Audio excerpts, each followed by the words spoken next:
Hello friends, welcome to CEC Gurukul Lectures. Dear friends, we are here for you again with another session on career counseling called Pratibha Samvardhan. Dear friends, we have been talking on various topics, various issues related to your career, but today we have come up with an interesting topic, and today's topic of discussion is personality and communication.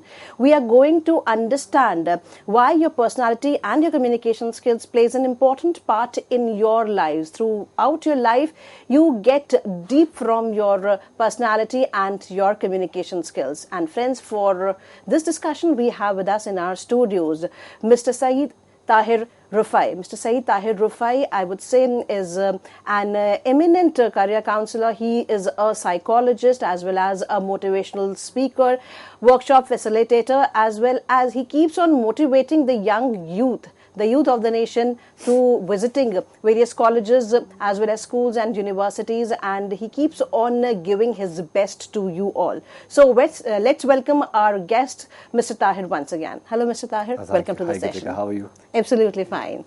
So now, as I have already discussed and I have already told to our listeners who would be watching us right now through the live channel of ours, that we are going to talk on communication and personality. Now, first of all, what is a communication? How would you define communication? And then what and how would you define personality? All right. So thank you, Gitika, for having me.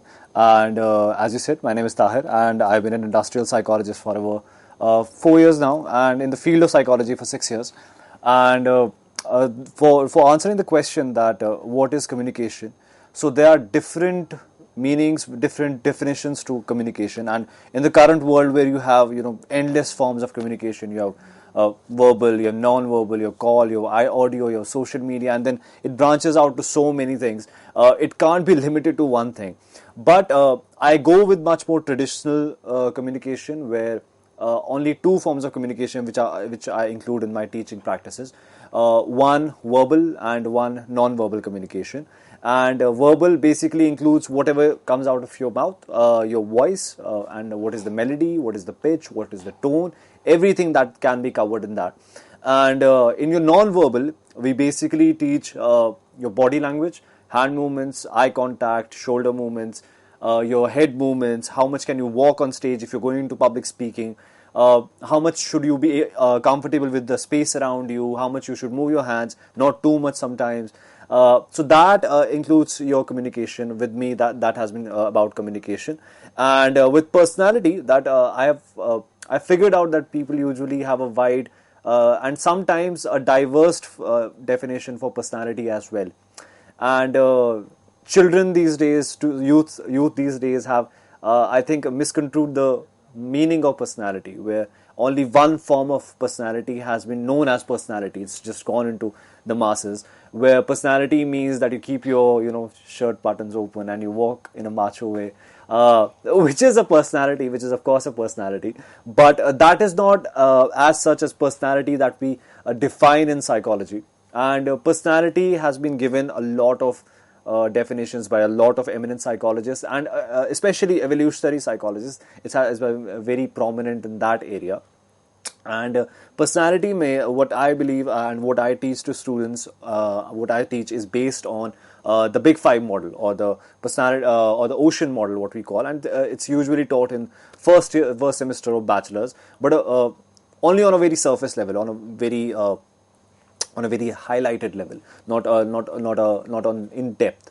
So I've gathered all the information I can on the Ocean 5 model, and I try to teach students and corporate people to enhance their personality in that sense. And it's basically in 5 different dimensions. There's openness, there's conscientiousness, there's agreeableness, extraversion, and neuroticism. So basically on these 5, I can put you anywhere. I can understand your personality very well, and in a lot deeper sense.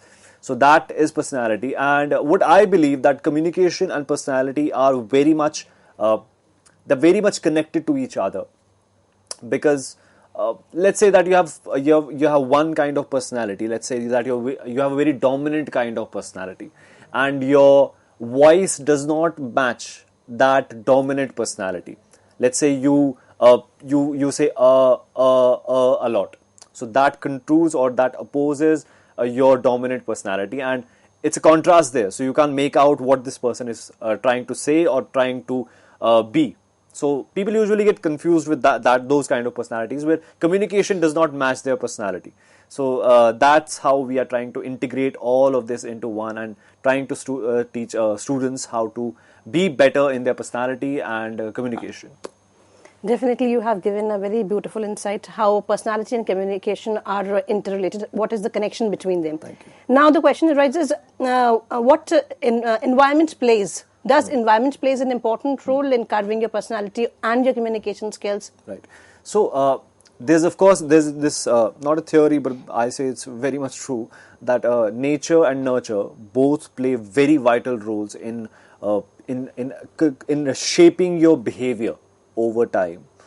And as much as you grow older, the environment that is around you has its own effect on your personality. So having that said, there is a large amount that we can see that in a biological basis it's there, and a child is born with some of those traits, but environment in which he is kept after he is born magnify some things in there which can change or alter to some extent the personality of a person. And that is how we have been saying that, because if, let's say, children who have been into abusive households show a certain kind of personality, and who have not been show a different kind of personality. Although there is one more variable there, that how their perception to all of this is, because there has been done a lot of studies and different results come out of it. And a child, usually in twin studies, this has been very prominent, where if there is a set of twins, they're kept in the same environment, it's very much possible that they become they have different personalities when they grow up.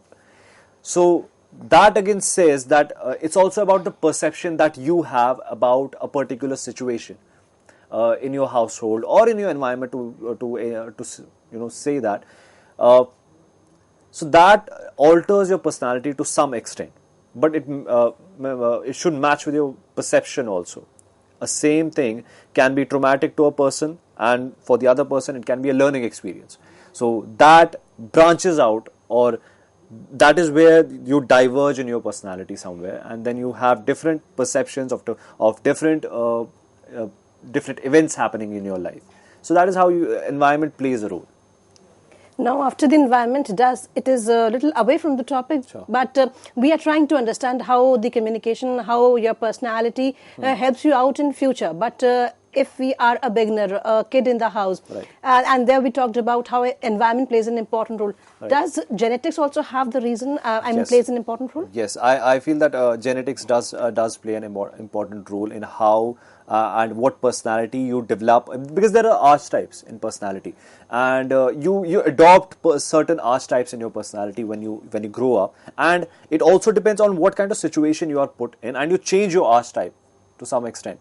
For example, let's say I'm an introvert, and I am with a set of friends which I'm very comfortable with. So I can change my archetype to some extent, although people usually go back to their default settings after a while.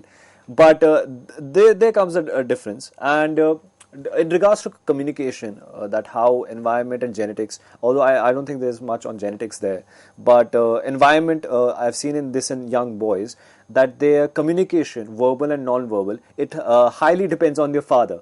So how the father moves or talks or walks, the child, usually in male children, they tend to copy that to some extent unconsciously, not even consciously. So they have the same demeanor, how the father sits, how the father walks, how the father talks to other people. They tend to pick up small things from there and try to copy that unconsciously, not very consciously. Yeah. Because when we compare kids with the children, and we Yes. see, look, he's walking like his father, Right. or walking like her mother. Right.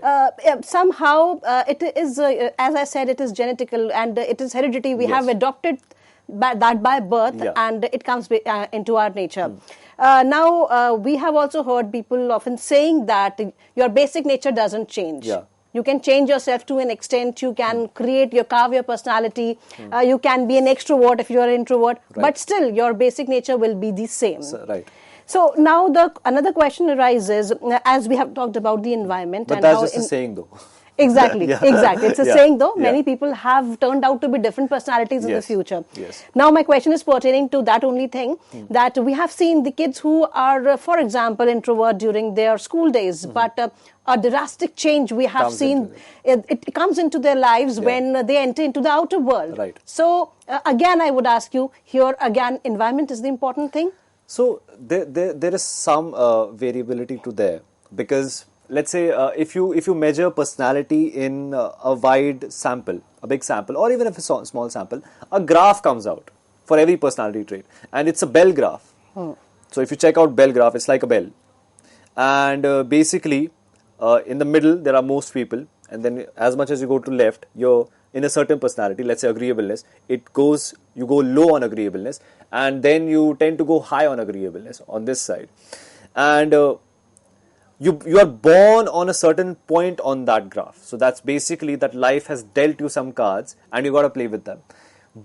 So when you're born on one of those points, then that becomes your default setting.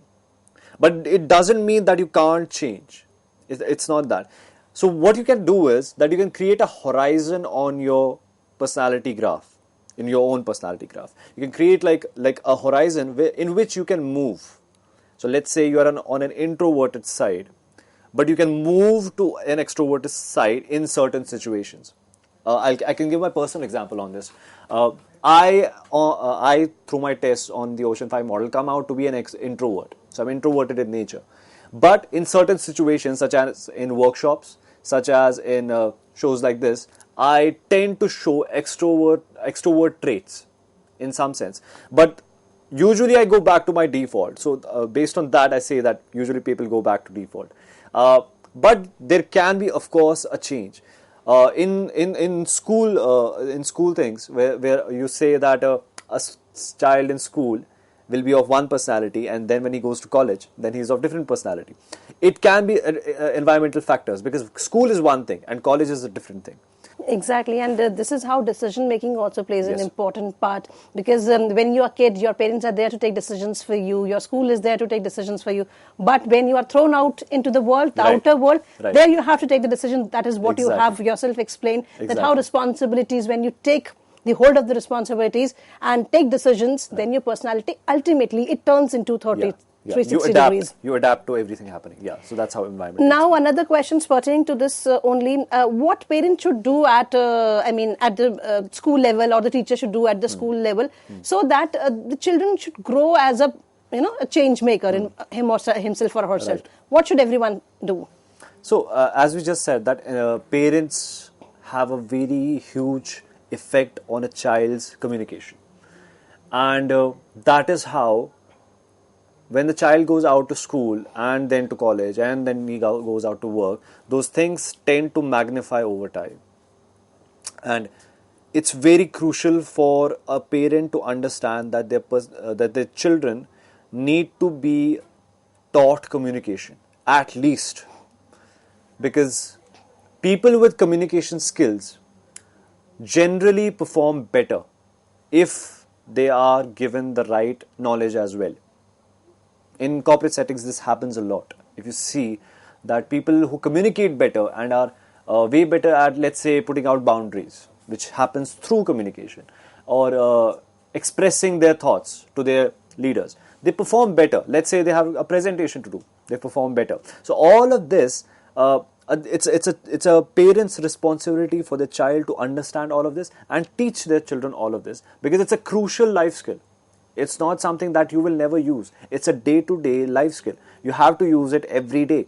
So on topic of that, a parent should really have full concentration on this, that how their child is communicating and what type of personality is he developing. Pertaining to your saying that those who present themselves better are the good performers, as you're a psychologist yourself, contrary to this, not contradicting, but contrary to this, someone said that those who are of shy personality or are introverts, they are more analytical, they are more reasoning. Yes. So how would then we define between the two students who are, who talks less or who are extroverts? Now, when I say that communicating better, it does not mean talk more or talk less. So, a person who talks less can still communicate better. So it's not that if you're an introvert or an extrovert, both can do very well in life. There's any personality type can do very well in life. There's no question about that. You can go, except if you are on the profound cases, then we have to check there. But on general levels, on general population, any personality type can do very well. Doesn't matter if you are extroverted or introverted, to take one of the personality traits. There are certain careers that require you to be introverted, and there are certain careers that require you to be extroverted. And communication is important in both. Maybe in some way you have to be more communicative, and in some way, some career, you have to be less communicative. But whenever you communicate, it should be very well communicated. So let's say if you want to be a salesperson needs to be extroverted. Because you have to talk to people. One, you have to negotiate a lot. Two, extroverts also have a risk-taking tendency, which a salesperson should have, because sometimes you have to negotiate and take a little bit of risk while talking to the other person. You have to go to parties sometimes and talk to a lot of people that you don't know. And extroversion trait helps a lot of people in that. And the current world, in the way it's formed, it seems to favor extroverts. Doesn't mean that introverts can't do anything. Introverts have a lot of job opportunities. Computer science is one of them. So basically in computer science, for example, app development. App development doesn't require you to talk to a lot of people. It just requires you to gather information and maybe talk to some experts on a one-to-one basis. Maybe you don't even have to go out a lot. So you have to sit for long hours on a laptop and work and concentrate. And introverts are very good at doing that. So that's where introverts and extroverts both can communicate very well. And communication does not limit to how much you are communicating. It's just that how jitna bol rahe ho ya jaise bol rahe ho, how are you saying that? Exactly. Exactly. Extracurriculars also do the same thing. Games, sports, playing out, that does all of this to you. This disciplines you in a lot of sense. So this shaping your personality, because when you go to sports, let's take sports or art or music, you can diversify it to other things as well. But let's say about sports. Sports, you have competitiveness. You should be a bit competitive, which comes on neuroticism and agreeableness traits. That's one thing. But you also learn team building. You also learn how to communicate with others. You also, if you are in a team sport, you also learn how to mingle with everyone and how to have a good relationship. So all of these things, of course there is a lot more to it, and these help you to identify yourself somewhere in the dominance hierarchy. So a society has a dominance hierarchy. Some people are at the very top, some people are at the very bottom. That means that you are somewhere, and that is basically your place in the dominance hierarchy. And a lot of people get very when someone challenges them, they try to defend that position in the dominance hierarchy. So this defending and this going higher on the dominance hierarchy, falling a little bit below, going back up, working yourself, this all plays a very important role in your personality shaping on the dominance hierarchy. So that is how you can go ahead with that. Exactly. So these are the technical things which have been explained by you. Now again, coming back to the question where we have were discussing about how extracurricular activities play an important role. Yeah. Sometimes it gives a kid a chance to discover who is he. Yeah. Who is he, and on the basis of that, he in the future can, find out a career for himself, or can follow his or her passion. Right. So, do you feel so that students should be motivated apart from the studies to be into the extracurricular activities? For example, the kid who participates more in the elocutions, debates, and public speaking turns out to be a good communicator. Yes. So. I have been telling this in schools a lot. Whenever I have my workshops, I tell students that you can go to the best university in the world, and you can go at the best ones and study the best. But if you don't know how to communicate what you have learned, there's a chance that the other person does not identify with what you are saying. So it's also better to go into extracurriculars where you learn all of these skills with time. So parents should identify that students need to go out, because that's the place where they are going to learn. There's very little learning in the room or in the house. Of course, there's a lot learning with parents, which are the primary educators in a child's life. They can teach them a lot of things, but there are a lot more which are outside the four walls, where they need to learn all of that, which again comes under controlled voluntary pain, but that's a separate topic. So, giving child an exposure into an outer Yes. world from the very beginning, it becomes helps a lot. important. It helps It's a lot. yes. Now, the another question, as we have discussed about it earlier, that we have two set of kids.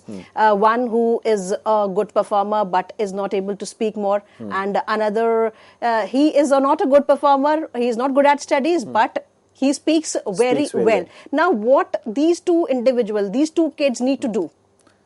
So, statistically, people who can communicate better are more charming to people.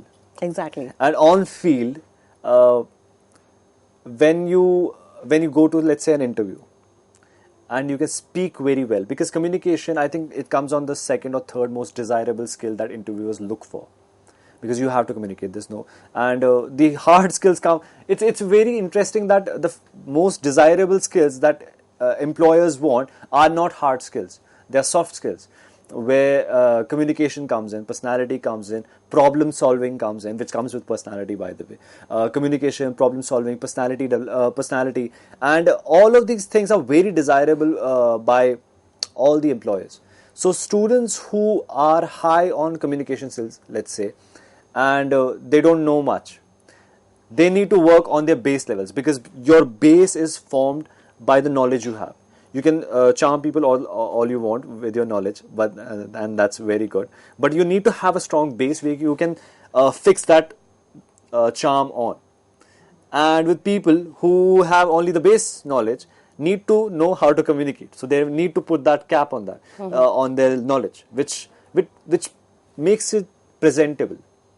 Because people like presentations, people like decorations, people like what looks nice.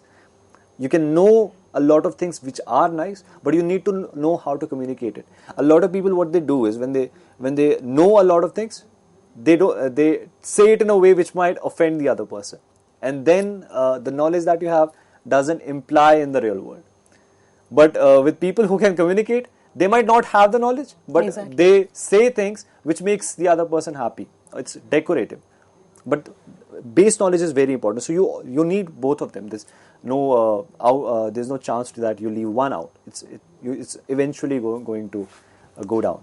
Definitely. So we want to have all kids, the youth, to have the most pleasing personality. Whatever you do in life, yes, your communication skills plays a very important role, and you should persistently and constantly work for your personality, because your personality will take you to heights, and it will give you a sense of happiness. That is the most important ingredient of life. So we would like to thank Mr. Tahir once again for giving such insightful lecture. And friends, there is a lot more to learn from him. Keep watching us, and we would be giving you more and more of the content. Thank you.